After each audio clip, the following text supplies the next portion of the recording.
एक बार राजा भर्तृहरि शिकार करने जंगल में गए। वहां उन्होंने एक हिरन का शिकार किया, तभी वहां से गुरु गोरखनाथ गुजरे।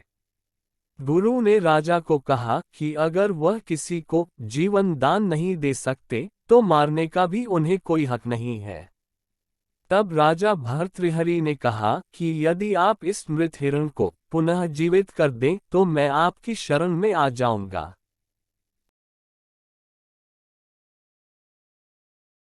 राजा भर्तृहरि के ऐसा कहने पर गुरु गोरखनाथ ने अपनी तपस्या के बल पर उस मृत हिरण को पुनर्जीवित कर दिया, लेकिन राजा भर्तृहरि का मन अब भी अपनी सबसे सुंदर रानी पिंगला के प्रेम में उलझा हुआ था। गुरु गोरखनाथ राजा के मन की बात जान गए। उन्होंने राजा को एक फल दिया और कहा कि इससे खाने से तुम सदैव जवान बने रहोगे, कभी बुढ़ापा नहीं आएगा, सदैव सुंदरता बनी रहेगी। राजा भर्तृहरि ने ये फल अपनी सबसे प्रिय रानी पिंगला को दे दिया ताकि वह सदैव सुंदर व जवान रहे।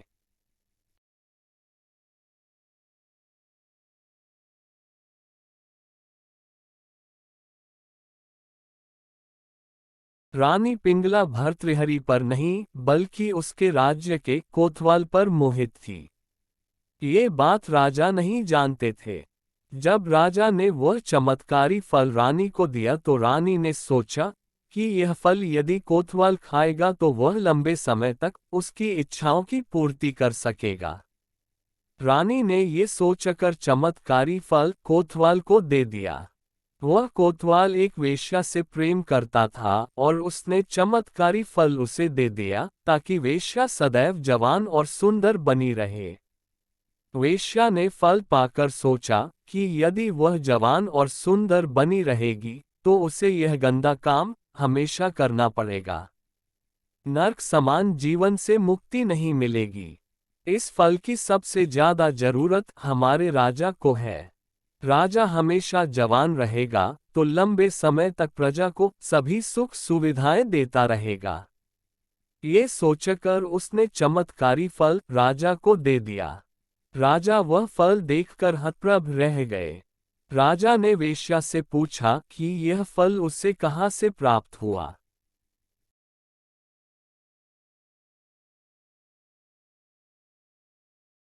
वेश्या ने बताया कि ये फल उसे कोतवाल ने दिया है।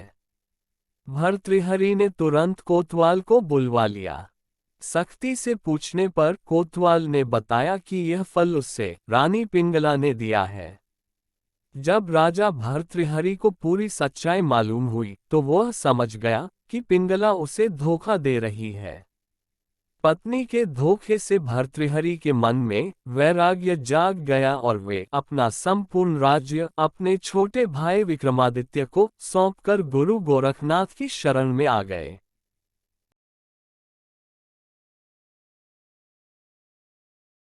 भर्तृहरि ने वैराग्य पर वैराग्य शतक की रचना की जो कि काफी प्रसिद्ध है। इसके साथ ही राजा भर्तृहरि ने श्रृंगार शतक और नीति शतक की भी रचना की। ये तीनों ही शतक आज भी उपलब्ध हैं। भर्तृहरि शतक ग्रंथ के श्रृंगार शतक के माध्यम से सौंदर्य पर विशेष बातें बताई गई हैं, मुख्य रूप से महिलाओं की खूबसूरती से संबंधित, जिन्हें नकारा नहीं जा सकता। महिलाओं की मध्यम हंसी, शर्माना, दिल पर वार करते हुए नजरें फेरना, मीठी बोली, आक्षेप वाक्य, घायल करने वाले हाव भाव किसी भी व्यक्ति को आकर्षण में बांध लेते हैं। महिलाओं के पास कुछ प्राकृतिक गहने हैं, जैसे पूर्णिमा के चांद जैसा दमकता चेहरा, कमल से नयन, स्वर्ण सा तन, भौरों से अधिक काले लहराते केश, निखरा रूप, लावण्य आदि। वे श्रृंगार न भी करें तब भी हसीन लगती हैं। महिलाओं की चूड़ियों की खनक, पायल की छमछम विशेष अदाएं राजहंसिनियों की चाल को भी मात देती हैं। पुरुषों के मन को वशीभूत कर अपना दीवाना बना लेती हैं।